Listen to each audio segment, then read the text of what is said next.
August 11th, 1983. This is Joe Todd, an interview with Mr. Donald Ray, R-A-Y. Mr. Ray, where were you born? Sherman, Texas, And when's your birthday? February the 15th, 1908. 1908.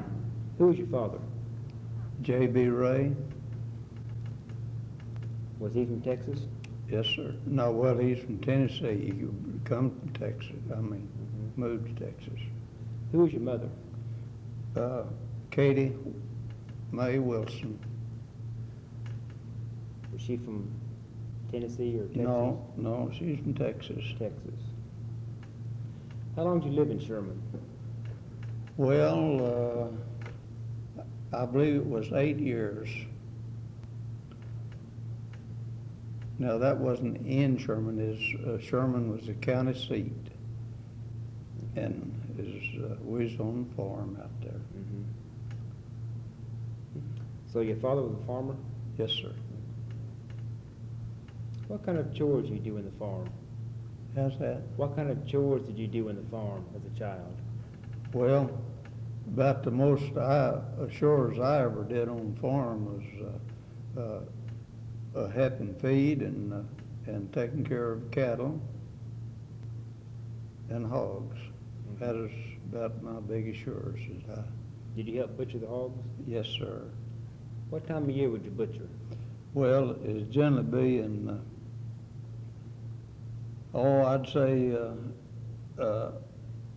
just before,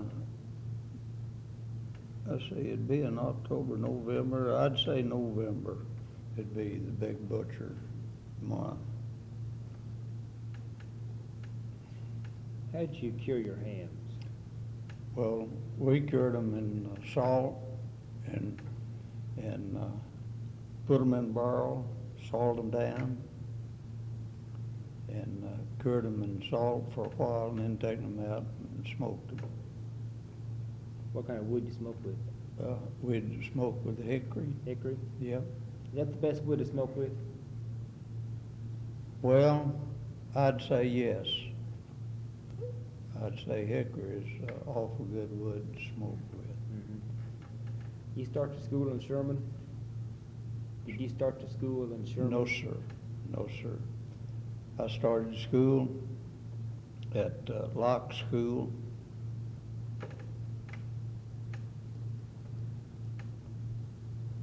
South of Altus. What year did you move to Oklahoma?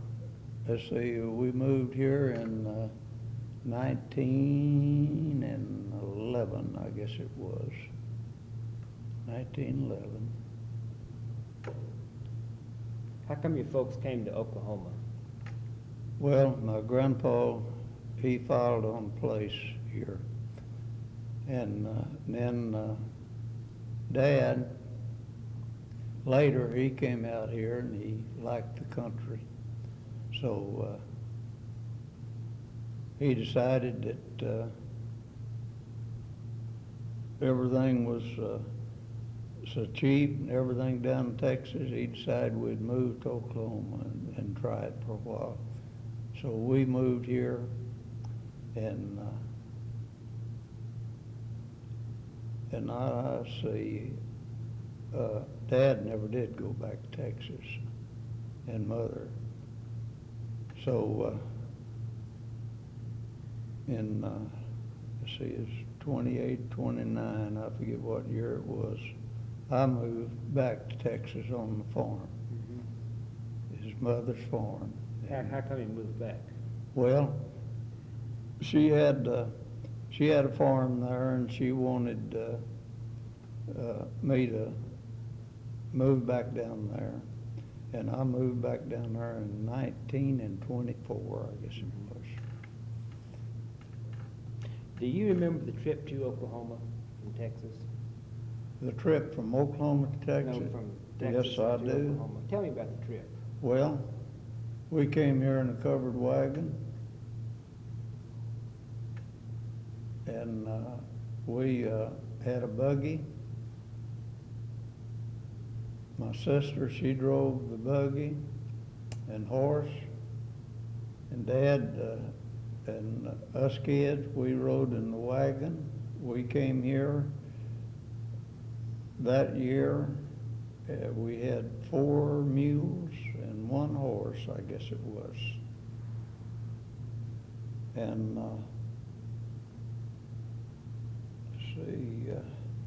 we landed here 9 miles south of Aldous out here. Stayed all night out there. Was that your grandfather's claim? No, it was north of Aldous. My grandfather's claim was. But we landed here in, this is in summertime. It's about cotton picking time, so Mr. Sumrow, down here south of town,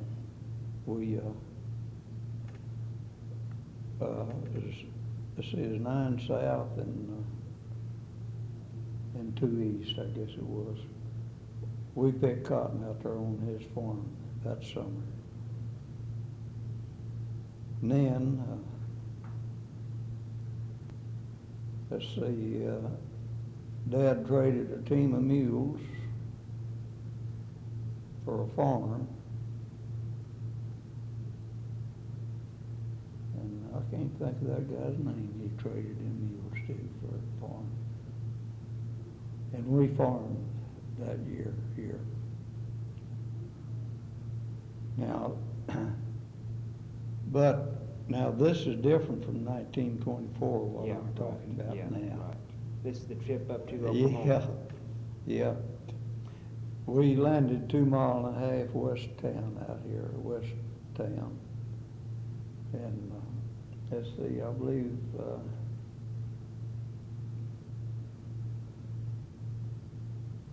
the first year seemed to me like we made 4 bales of cotton that year.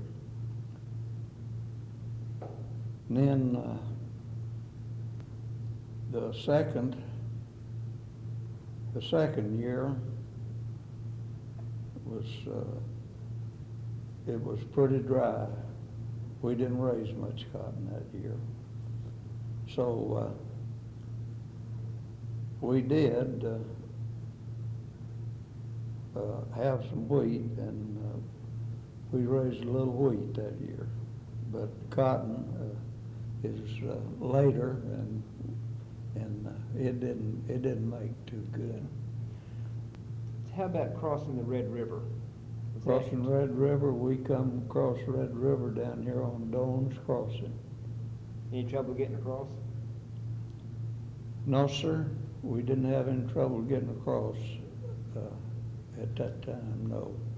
How long did the trip take you from Sherman up to Altus? I believe it was 8 days. 8 days. Where'd you sleep in the wagon?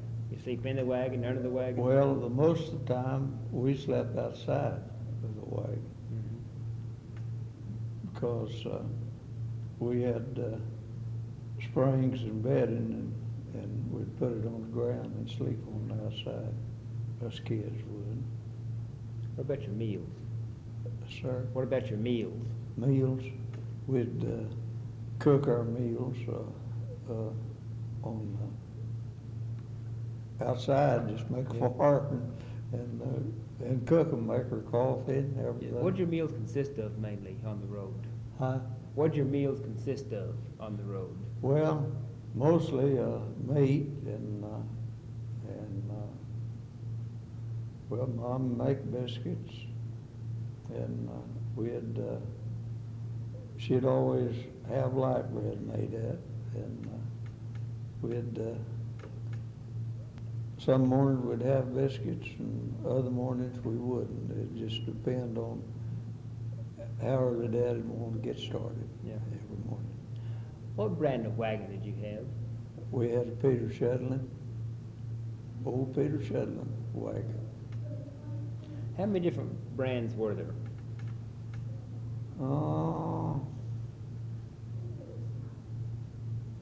I can't recall how many brands of wagons there were, but they were quite a few. It's another Studebaker, wasn't it? Yeah, there's a Studebaker wagon.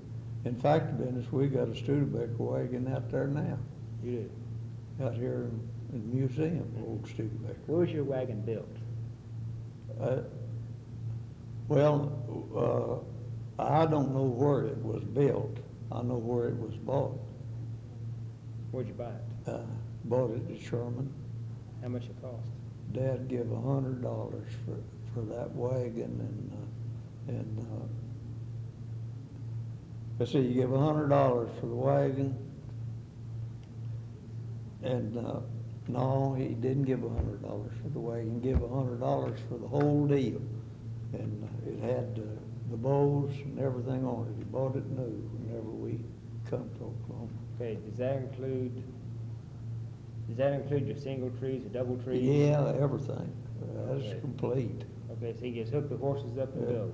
Hook horses up and go. Give $100 for it. Does that include the cover for the wagon? Yes, sir. Yes, sir. So that, Wagon sheet and all. okay. How many bows your wagon have on it? Let's see, it had 6. 6. Okay, is there, I've heard of the Conestoga wagon, and is there a name for the body style of wagon that you had? I didn't understand. Is there a name for the body style of your wagon? Just a, No, if there were, I didn't know it. I Yeah. didn't know what the name of the body style of the wagon was. I sure. but the seat, the spring seat, Spring seats. It had 2 spring seats in it. had 2. Yeah. Where's the second one? Well, you can take, we had one up here in front where we drove, and then had another one sitting just to the back of that. And then had our bedding and everything in the back of there. And cooking utensils was built on the back of the wagon. It had a deal, all you had to do just open it up and had all the cooking utensils and everything in there. Kind of a cabinet deal. Could all those be taken out if you had to carry a big load? All the kitchen utensils and the other seat, could that be taken out? It wasn't included Okay. in the wagon deal. Okay, See, I it's see. on the back of the wagon. Right, okay. Built on the back of the wagon. Yeah.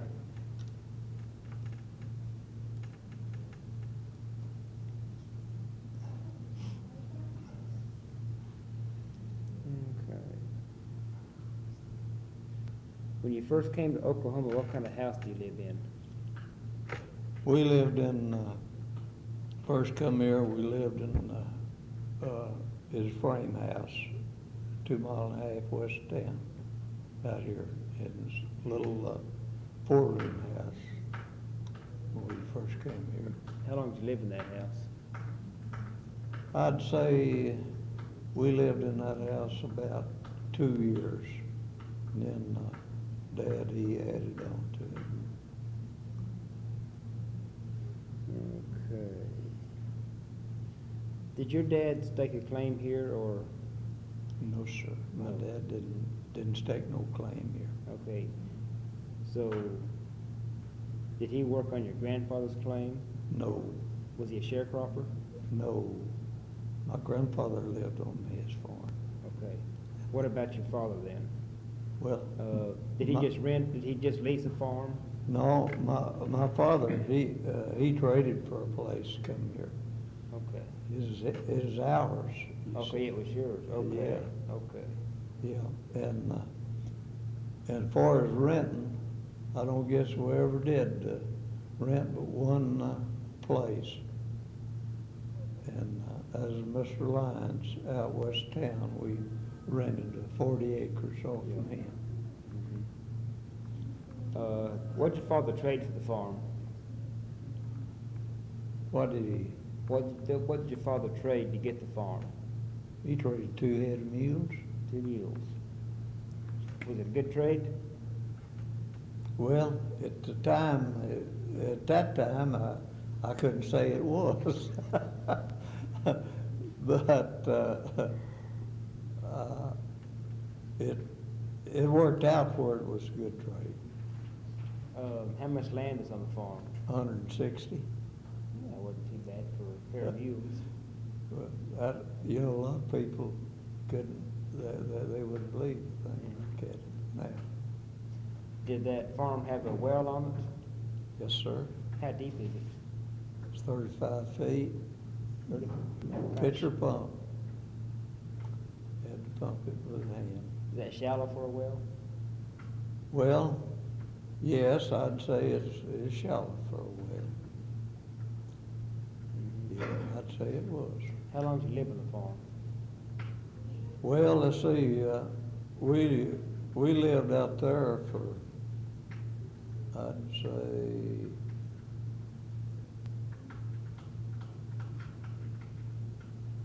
up to about 29, I'd say, 1929, we left there. Okay. Is that when you went back to Texas? No, sir. Dad didn't. I did. I moved back to Texas in 1924. How come you went, you said your mother wanted you to go back on the farm Oh, she in owned, Texas. no, she owned some land Yeah. back there that we moved from out there. She owned, she inherited that land, you see. Because whenever Grandma Wilson died, well, she left, it's 240 acre land back there. Yeah. How long did you stay in Texas? I stayed in Texas till 1930, I guess it was. When you came back here? Yeah, Good.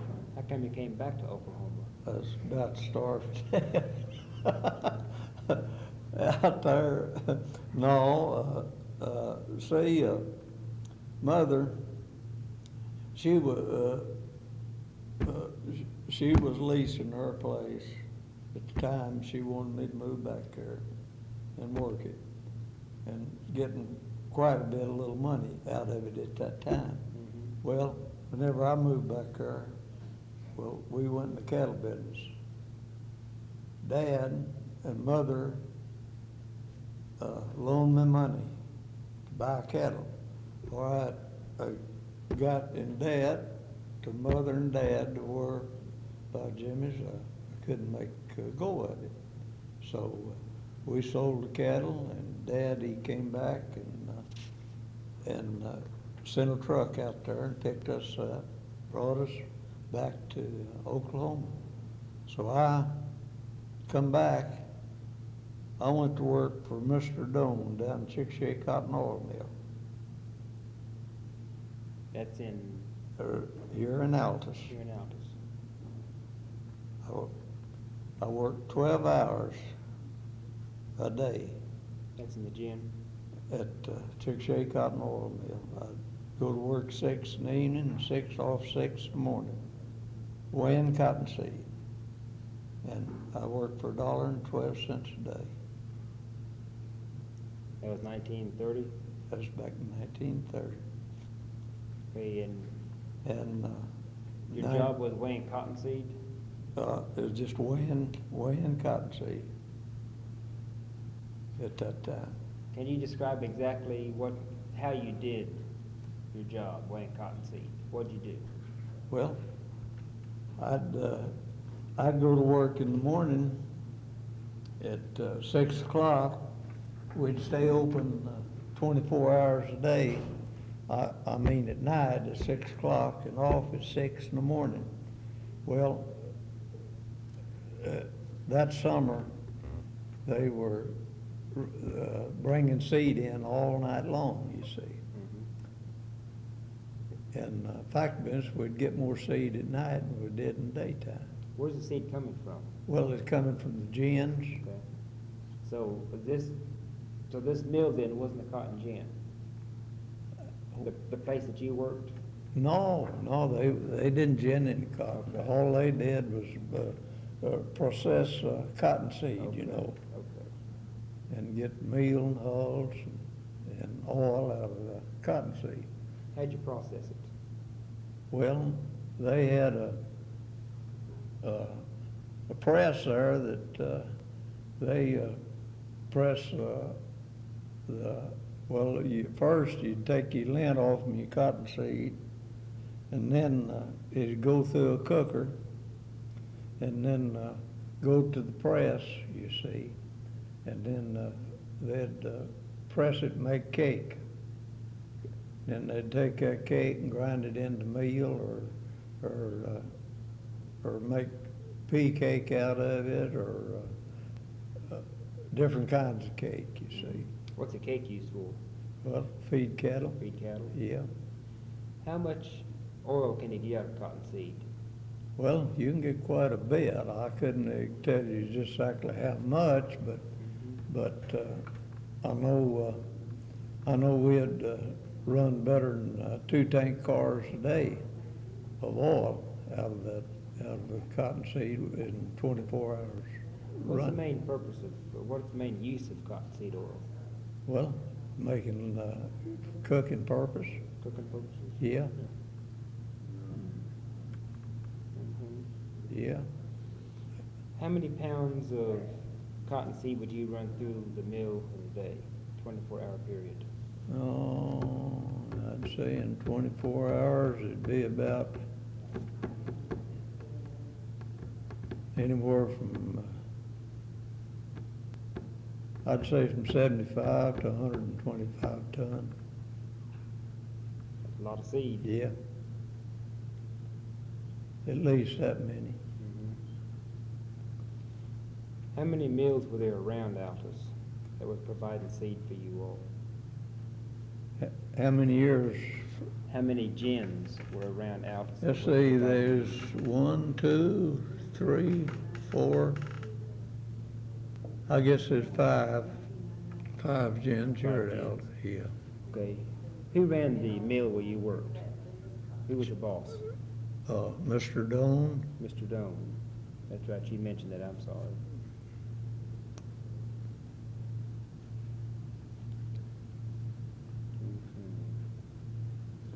Tell me how the Depression affect you, your family. Well, I'll tell you, it really helped me in a way. I was working down there, and so I went from there from $1.12 a day. Started out down here at Steffens, $140 a month, and working at night as a shipping clerk down there at Steffens. I worked. What's Steffens? The Steffens Cream Company. Okay. Here in town. Mm-hmm. Okay. You could take back there then. You could take $1 and buy as many groceries you could with 10 now. And it wasn't long till I had a little money working at Steffens. And but as far as going hungry, I never did go hungry. I rented a place off Bob Stroud down there, and I gave him $5 a month. That was a 6-room house. Mm-hmm. And that's when I was working for $1.12 a day. And I fed my wife and 2 kids and myself, and out of that $1.12 a day, and paid rent. Pretty good. So that's, but then in the late 30s, Steffens went broke here in Aldous. And whenever they went broke, well, I went to work for the International Harvester Company. Mm-hmm. What'd you do for them? I was, well, you might say I was a blockman. It would be, I guess it'd be the thing to, because I was a collector and blockman both at the time, the first job I had. But it Collector wasn't- and blockman? Well, blockman, they go around and sell dealers their stuff, you see. All right, your collector, his job is collecting, but the first job was blockman and collector, you see, that I had with and the job that I finally wound up at was collector, and I worked for him 27 years. Let me regress just a little bit. Tell me what you remember of World War I. World War I? 1917, 1918. Well, the only thing I can tell you about World War I, my dad, I think Dad was 41 or 42. And I know that he had to register, and he never did have to go. The war was over before he had to go. But anyway, I can't tell you a lot about 1917, 1918. What about Armistice Day, when the war ended? November 11th, 1918.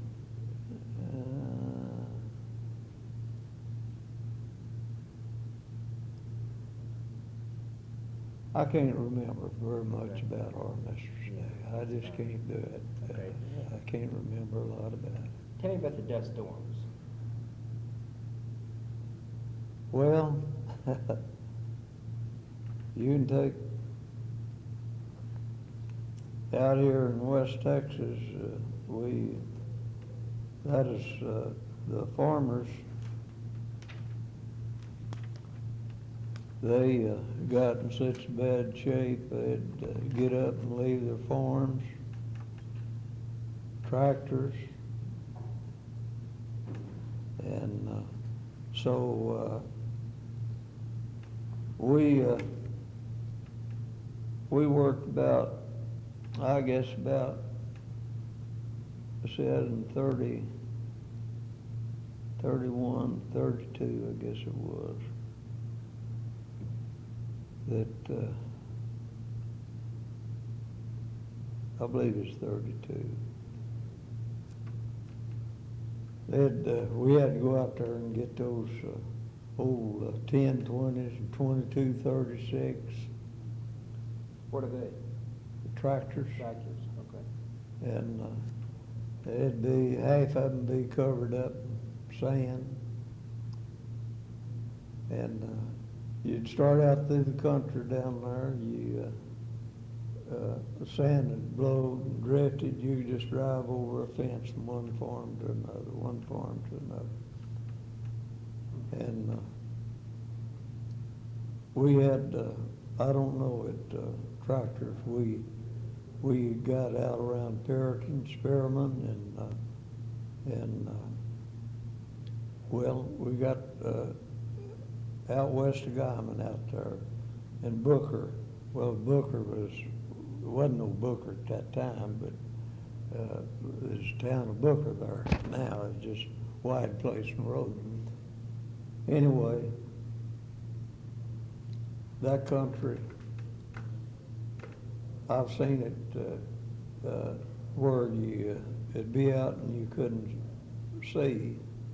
I'd say 200 yards in front of you. That old dust would be so bad we'd have to. It'd be so bad we'd have to take handkerchiefs and put over your face and keep from breathing so much dirt, dust. How long would a dust storm last? Well, they lasted. I remember one summer and one fall is is all summer and fall. You can take, it's just hard to describe how bad it really was. Yeah. Because I know we'd drive with the lights on all the time and daytime with the pickup, and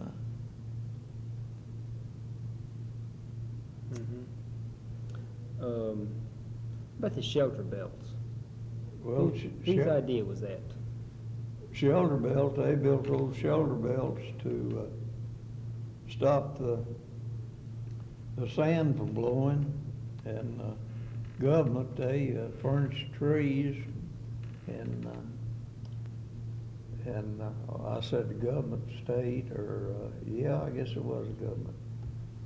They furnished trees, and the farmers, they put them out to, try to hold their land, but the land had already blown away before they ever put them things out. The boat arc, mainly cedar with a few boat arc. Well, I'd say there's more cedar than there were board arc. Still any of those old shelter belts left around here? Yeah, there's quite a few of them out northeast town still out here. Yeah. Where was the first shelter belt planted? Well, the first one I knew of here was out northeast town, back up here close to Blair. That's the first one I knew that was planted around here. Yeah. There might have been others planted before, but Okay. but that's the only one I knew of. Yeah. Was up northeast of Blair. Where'd you meet your wife? Well, I met my wife here in Altus. What's her name? They moved here from Arkansas, and we were married in the first part of 1924. What's her name? Lily B. Kastner, Kastner? Kastner.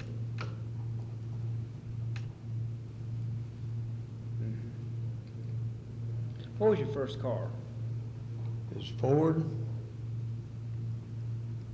What kind of Ford? Is coupe? No, it wasn't. Is roadster. It wasn't no coupe, because roadster. What year did you buy it? Dad bought that for me in 1923. And it is 1924 model, but he got it just before the right after. It was bought in 23, but it's 1924. So it was a brand new car then? Yeah, brand new car.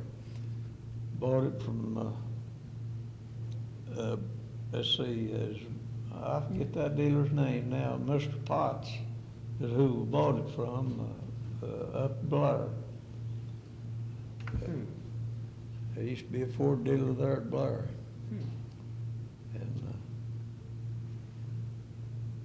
And that's where we got the car at Blair. What was your first reaction when you heard the Japanese had bombed Pearl Harbor? Well, I'll tell you, whenever they bombed Pearl Harbor, well, that's when, let's see, I'd already been, I was fixing to go to the Army. I said I wasn't, but they was fixing to take me. But after they bombed Pearl Harbor, I never did have to go. You didn't? No. How come? Well, I was in 3F, and they never did take me. What's 3F? Well, it's I had a wife and two dependents, you see, and so that was But I'd already passed my Yeah. physical and everything, and, but. What'd you feel when you heard about Pearl Harbor? How'd you feel when you heard about Pearl Harbor? Oh, well, at the time, I was glad, but I hated that as many people got killed and everything that did. And so that was the only thing that, but at the time, I was glad of it because, you know, it is, I didn't have to go to the Mm-hmm. training camp. Yeah. Did you do any work for the war effort in World War II? Did I? Do any work for the war effort, like No. bond drives and all that? No, but I bought a lot of bonds. Yeah. I'll tell you. So Yeah. you were a farmer then during the war? Well, I'll tell you, we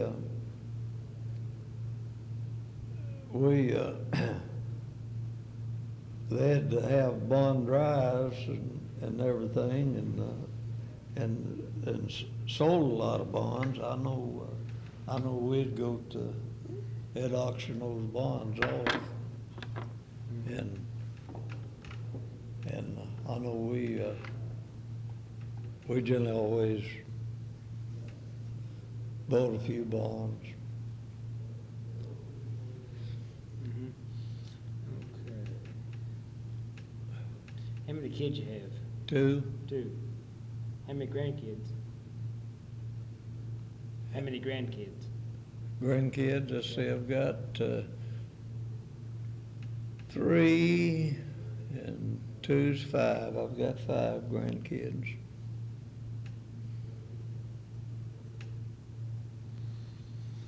And you can take my son and daughter, my son, he lives here, and my daughter in Denver. What's your favorite childhood memory? What's my favorite? Your favorite childhood memory? Well,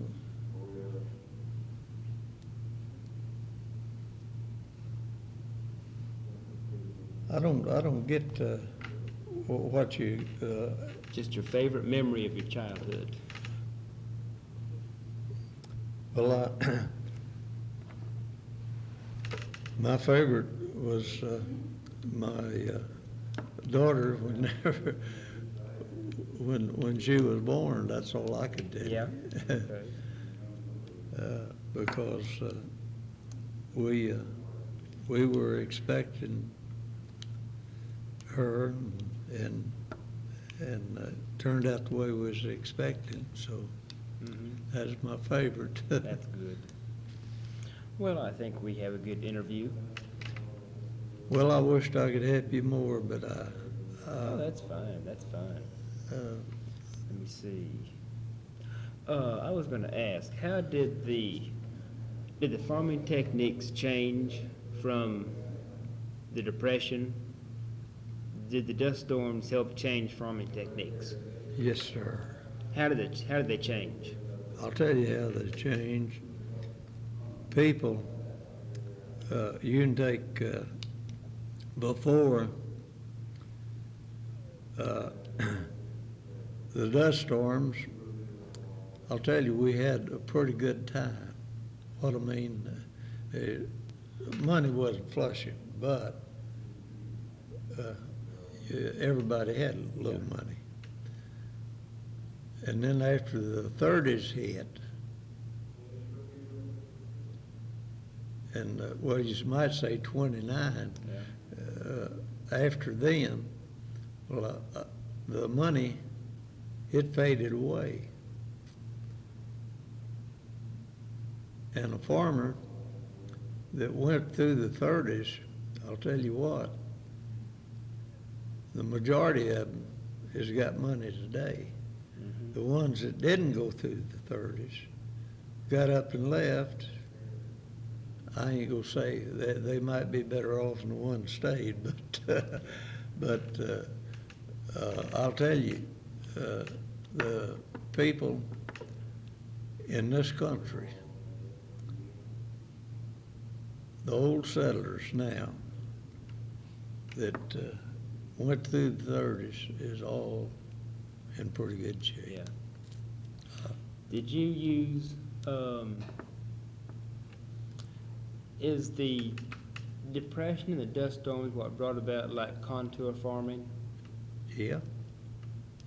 Did you use contour farming before the dust storms?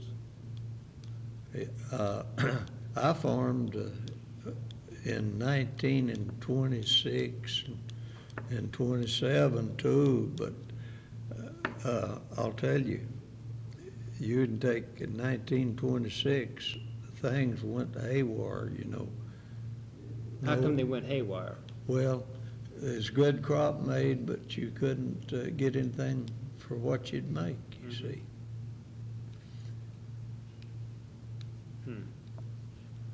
Shoot, I've taken a bale of cotton off and wouldn't have enough to buy a sack of flour. Now that's right too. Yeah. Do you use, after the 30s, did you use a deeper plowing system? Did you plow deeper? After the 30s? Yeah. I'll tell you, you can take, after the 30s, all you plowing is deeper. And I'll tell you why. Mm-hmm. They had the equipment to plow deeper. You can take back in the horse and team days, all you did is, you might say, scratch the top of your soil. In the 30s is what happened. I'd say the biggest part of your dust storm was from the pulling the kind of tools that they was pulling, the disc and stuff like that. And it just tear up the top of the ground, you see. And all your soil, and wind pick it up and blow it away. Mm-hmm. All right, after they got to plowing deeper, I'll tell you what, I ain't gonna say you don't have any dust, but you do, but nothing like what we have had. So that just keeps the topsoil from blowing away then? Yes, sir. Plowing deeper? Yes, sir. Okay. How deep is a deep plow, a deep furrow? I'd say I've seen about the deepest furrow I've seen, about 4.5 foot deep. Boy, that's a deep furrow. Before the 30s, how deep did you plow? How deep was it? I'd say not over 2.5 inches. Mm-hmm. How deep's the water table here now? Well, around here, it's mostly around 9, 10 feet. Mm-hmm. So there's a good water table here. Yes, sir. Any oil around here? Yes, sir. Well, I think that'll do it. I think that's all I can think of right now. Okay. Thank you.